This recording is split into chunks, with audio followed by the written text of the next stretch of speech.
Mapalad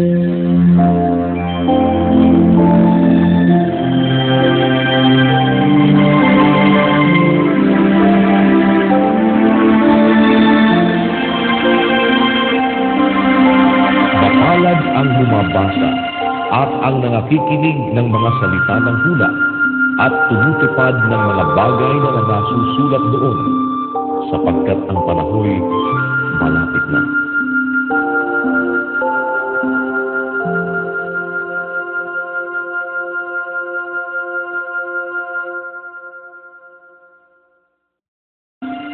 Lucas Kapitulo 18.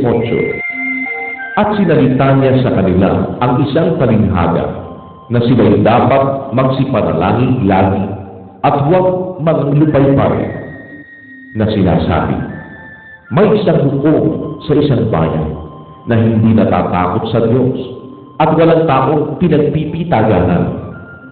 At sa bayan niyaon ay may isang babaeng bao at siya'y naparoroong madalas sa kanya, na sinasabi, iganti mo ako sa aking kaalit. At may ilang panahon na siya'y tumatanggi. Datapwat pagkatapos ay sinabi sa kanyang sarili, bagaman di ako natatakot sa Diyos at di nagpipitagan sa tao. Gayunman, sapagkat nililigalig ako ng baong ito, ay igaganti ko siya. Baka niya ako bagabagin ng kapaparito. At sinabi ng Panginoon, pakinggan ninyo ang sinabi ng lukong-lukong, at hindi baga igaganti ng Diyos ang kanyang mga hirang na sumisigaw sa kanya sa araw at gabi, at siya'y may pagpapahinulog sa kanila. Sinasabi ko sa inyo na sila'y madaling igaganti niya.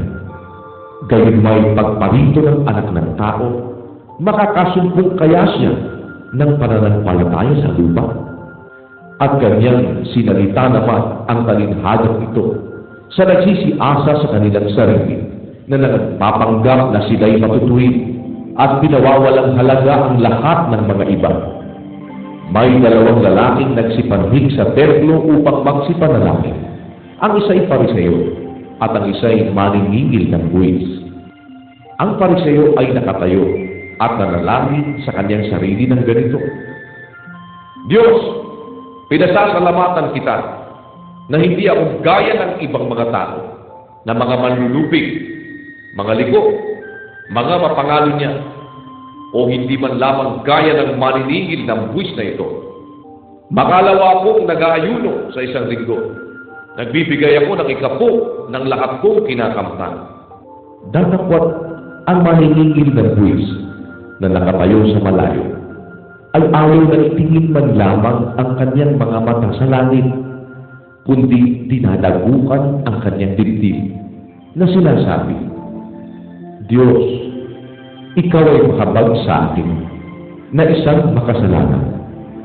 Sinasabi ko sa inyo, nanaog at umuwi sa kanyang bahay ang taong ito na inaaring ganap kaysa isa, sapagkat ang bawat nagmamataas sa kanyang sarili ay mabababa, datapwat ang nagpapakababa sa kanyang sarili ay matataas.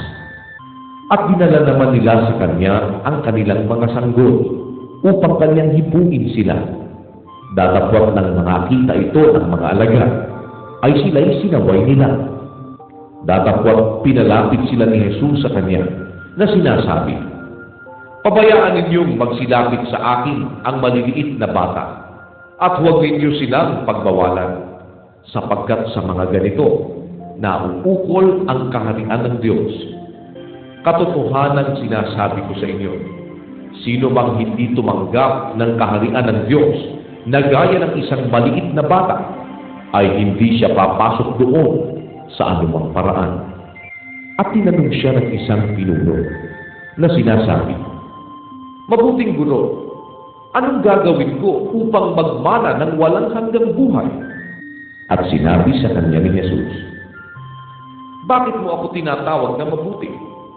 Walang mabuti kundi isa, ang Diyos lamang. Palastas mo ang mga utos.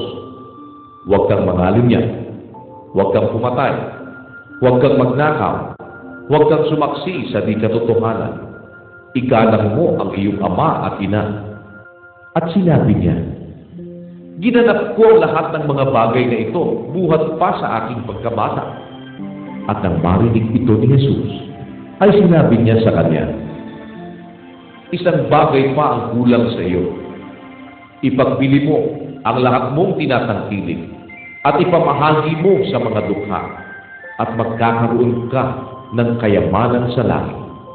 At pumarito ka, sumunod ka sa akin. Datapwat nang marinig niya ang mga bagay na ito, siya'y napanglaw na lubha, sapagkat siya'y totoong mayaman. At sa pagmamasid sa kanya ni Jesus ay sinabi, pagkahirap-hirap na makapasok sa kaharian ng Diyos ang mga may kayamanan, sapagkat magaan pa sa isang kamelyo ang pumasok sa butas ng isang karayo kaysa isang taong mayaman na pumasok sa kaharian ng Diyos.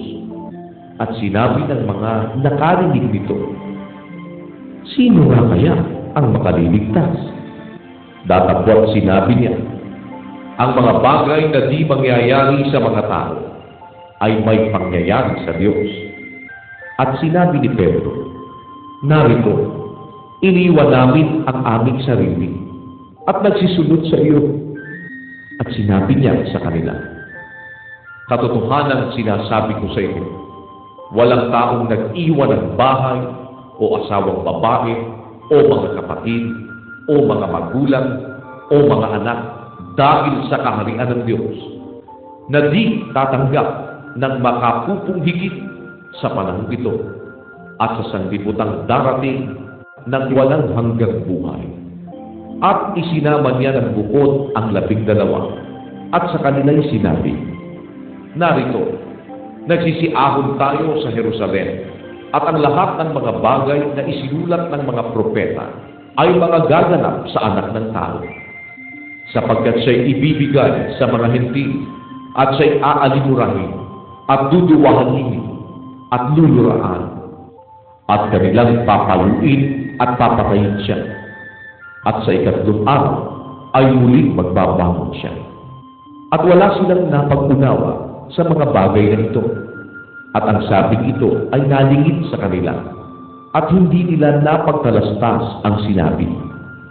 At nangyari na nang nalalapit na sila sa Jericho, isang bulag ay nakaupo sa tabi ng daan na nagpapalimos. At pagkarinig na nagdaraan ng maraming tao, ay itinanong niya kung ano ang ibig sabihin noon. At sinabi nila sa kanya na nagdaraan si Jesus na taga Nazaret. At siya'y nagsisigaw na sinasabi, Jesus, ikaw na anak ni David, mahabag ka sa akin. At siya'y sinaway ng nangasaunahan upang siya'y tumahimik. Datapot siya'y lalong nagsisigaw, ikaw na anak ni David, mahabag ka sa akin. At si Jesus ay tumigil at ipinag-utos na dalhin siya sa kanya. At nang makilapit siya, ay itinanong niya sa kanya, anong ibig mo na sa iyo'y gawin ko? At sinabi niya, Panginoon, natanggapin ko ang aking paningin. At sinabi sa kanya ni Jesus, tanggapin mo ang iyong paningin. Pinagaling ka ng pananampalataya. At pagdakay, tinanggap niya ang kanyang paningin. At sumunod sa kanya na niluluwalhati ang Diyos. At pagkakita nito ng buong bayan, ay nangagpuri sa Diyos.